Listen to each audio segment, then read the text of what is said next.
बिस्मिल्लाहिर्रहमानिर्रहीम। अस्सलाम वालेकुम जी। चलें शुरू करते हैं जी।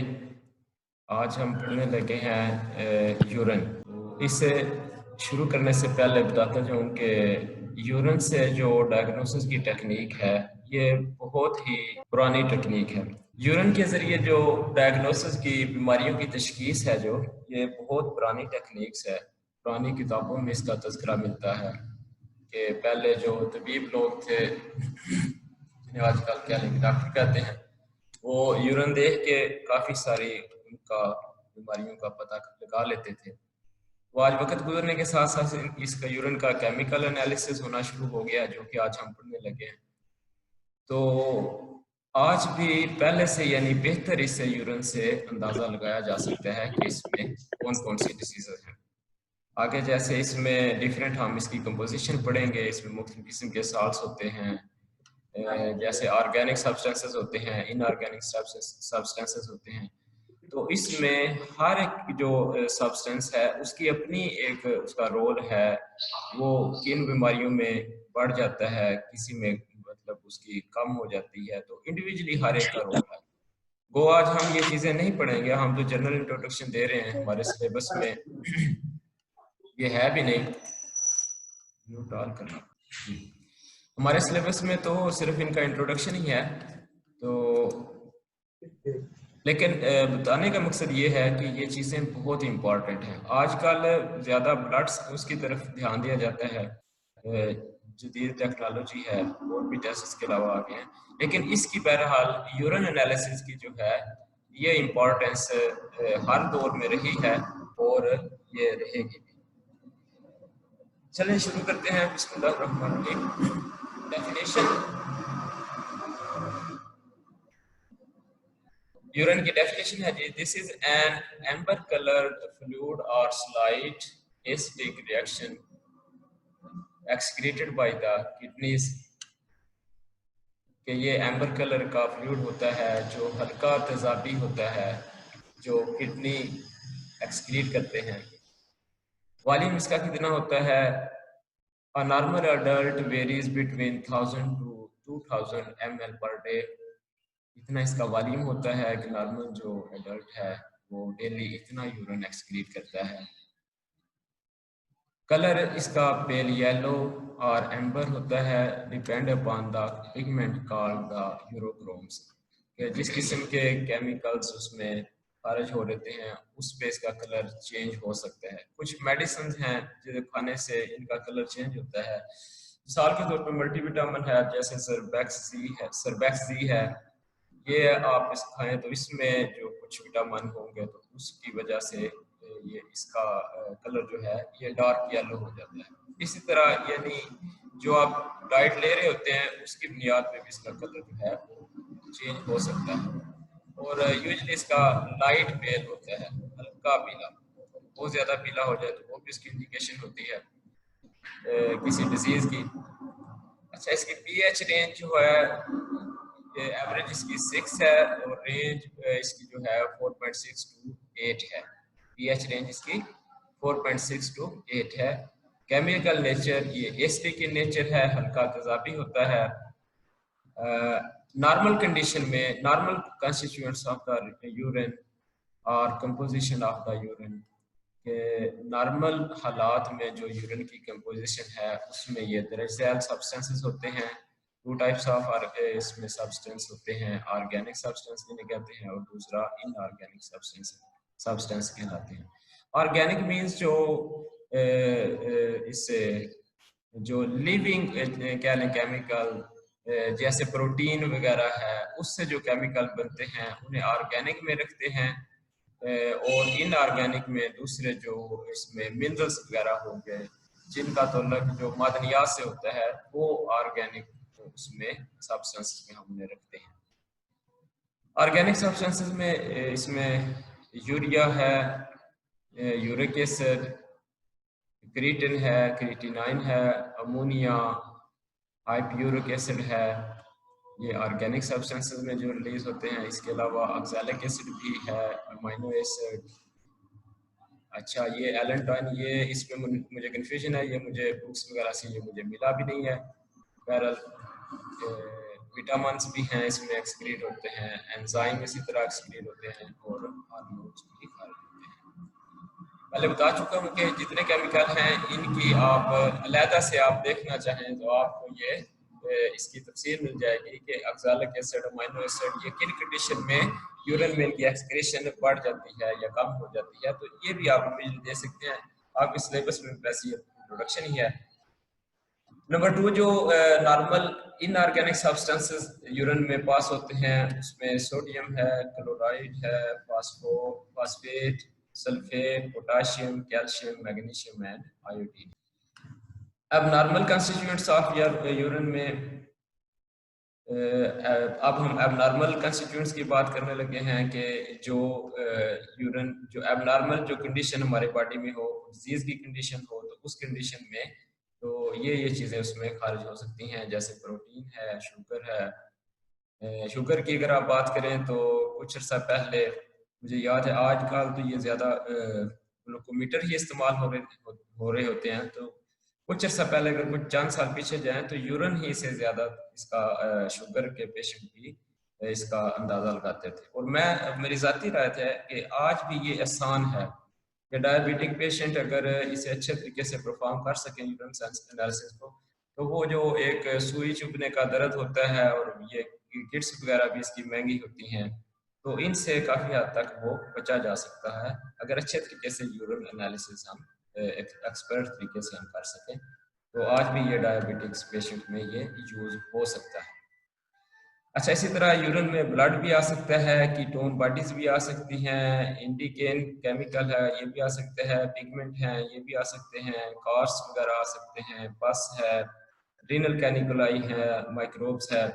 अच्छा, माइक्रोब्स जो हैं ये जरासीम्स कहलाते हैं, ये भी आपके उसमें पास हो सकते हैं। इसी तरह इसमें से चंद में एक मैं आपको बता देता हूँ इंडिकेशंस।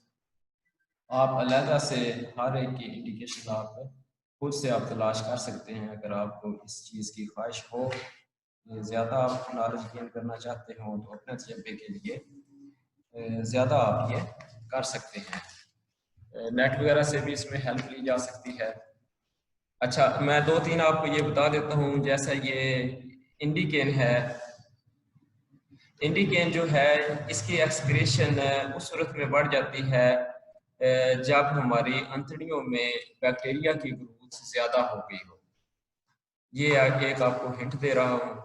इंडिकेन जब हमारी अंतड़ियों में बैक्टीरिया वगैरह की ओवर ग्रोथ हो गई हो तो उस सूरत में इंडिकेन जो केमिकल है इसकी एक्सक्रीशन जो है वो यूरिन में बढ़ जाती है। इसी तरह जो कॉस्ट हैं, कॉस्ट की अगर एक्सक्रीशन हमारे यूरिन में अगर बढ़ गई है तो ये भी शो करता है कि कोई हमारे अंदर किडनी प्रॉब्लम चल रही है या किडनी की कोई डिजीजेस वगैरह हैं, तो वो इसमें शो करता है।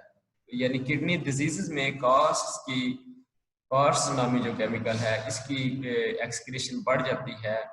दूसरे लफ्जों में कि अगर कार्स की इसमें एक्सक्रीशन यूरिन में बढ़ रही है तो इसका मतलब है कि हमारे गुर्दे में कोई डिजीज वगैरह चल रही है।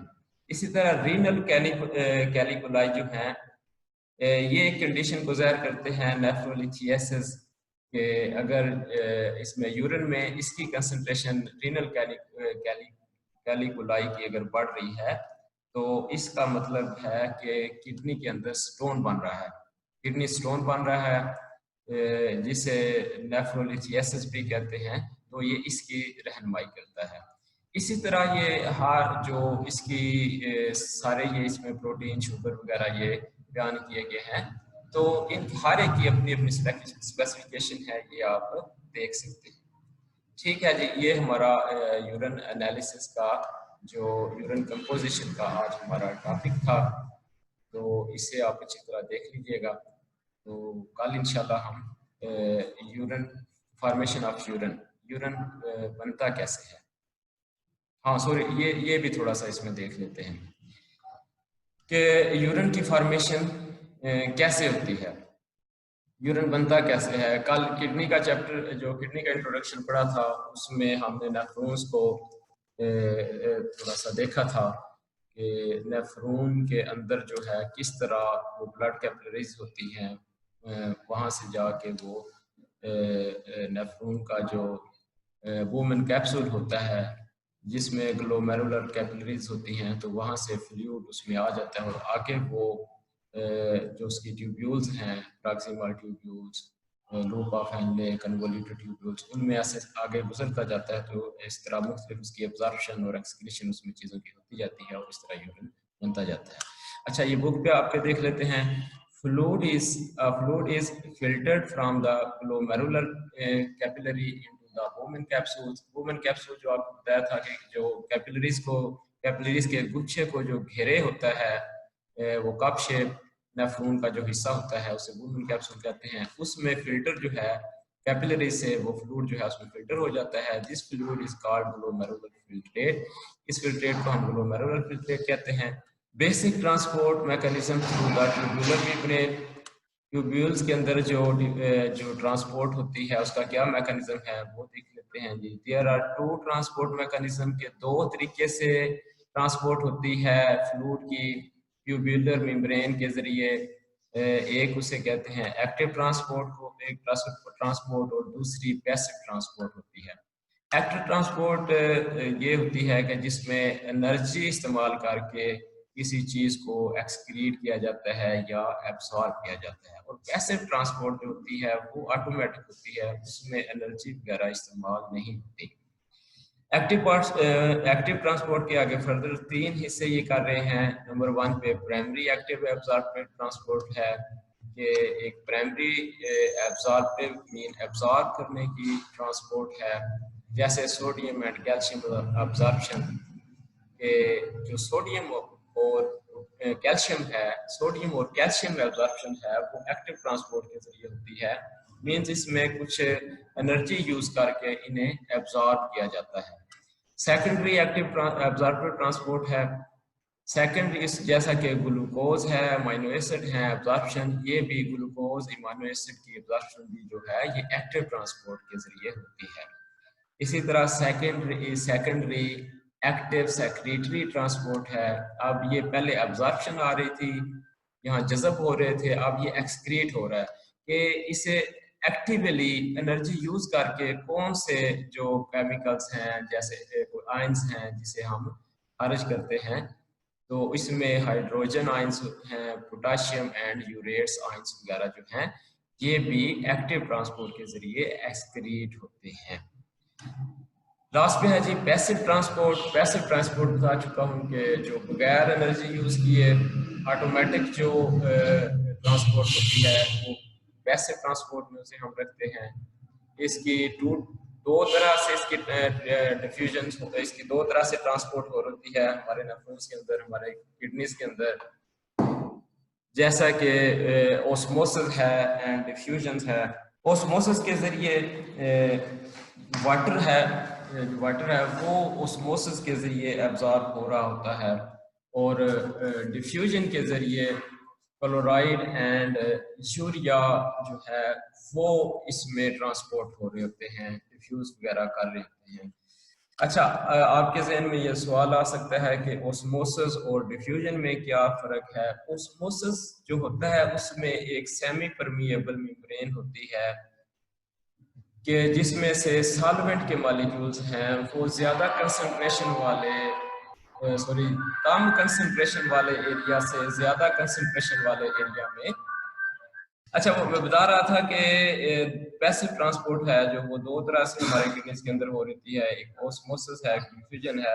ओस्मोसिस जो है उसमें सेमी परमिएबल मेम्ब्रेन इन्वॉल्व होती है, जिसमें कि जो सेमी परमिएबल मींस जो सिर्फ सॉल्वेंट के मॉलिक्यूल्स को गुजरने देती है, और जो सॉल्यूट है जो उसमें हलशुदा होता है वो उसमें से नहीं गुजर सकता। और सॉल्वेंट जो है ये हाई कंसंट्रेशन से हाई कंसंट्रेशन की तरफ सॉल्वेंट जो है ये हरकत कर रहा होता है लो कंसंट्रेशन से, यानी जिस तरफ ज्यादा गाढ़ा वो सोल्यूशन होगा उस तरफ सॉल्वेंट के मॉलिक्यूल जो हैं वो हरकत करेंगे जब तक कि दोनों तरफ वो सॉल्वेंट के मॉलिक्यूल की कंसंट्रेशन बराबर ना हो जाए। और डिफ्यूजन जो होती है इसमें मेम्ब्रेन इन्वॉल्व नहीं होती, और इसमें इसमें प्रोसीजर वही होता है कि ज़्यादा कंसंट्रेशन वाले हिस्से से जो है ज़्यादा कंसंट्रेशन वाले हिस्से से कम कंसंट्रेशन वाले हिस्से की तरफ जो है वो कोई भी मॉलिक्यूल जो है वो उसमें हरकत करते हैं, और इसमें मेम्ब्रेन इन्वॉल्व नहीं होती, और इसमें दोनों मॉलिक्यूल जो हैं दोनों तरह के वो कंसंट्रेशन ग्रेडियंट के तहत जो है वो हरकत कर सकते हैं। यानी जिस तरफ कंसंट्रेशन ज्यादा होगी दूसरी तरफ कम होगी जिस चीज की, तो ज्यादा वाले कंसंट्रेशन से कम वाली कंसंट्रेशन की तरफ जो है मॉलिक्यूल वो हरकत करेंगे। तो इसमें मेम्ब्रेन वगैरह का दखल इन द सेंस नहीं होगा, जैसे सेमी परमिएबल में था कि मखसूस किस्म के वो सॉल्वेंट के मॉलिक्यूल्स को वो जाने देती है और दूसरे को वो नहीं जाने देती, तो ये डिफ्यूजन में होता है। ये थोड़ा सा इसमें फर्क था ऑस्मोसिस और डिफ्यूजन में। इन ऑस्मोसिस और डिफ्यूजन के प्रोसीजर के तहत भी हमारे किडनीज के अंदर कुछ आयंस वगैरह जो है वो उनका तबादला हो रहा होता है, और इस तरह हमारा यूरिन जो है वो बन रहा होता है। तो ये हमारा यूरिन फॉर्मेशन का टॉपिक था। कल इंशाल्लाह ये देखेंगे कि यूरिन जो है वो डाइल्यूट कैसे होता है, कंसंट्रेट कैसे होता है, और इसके इसी तरह डिफरेंट मैकेनिज्म पढ़ेंगे। तो इसके मतलब आज जो टॉपिक पढ़ा है इसके मतलब कोई क्वेश्चन हो, पूछना हो तो आप पूछ सकते हैं।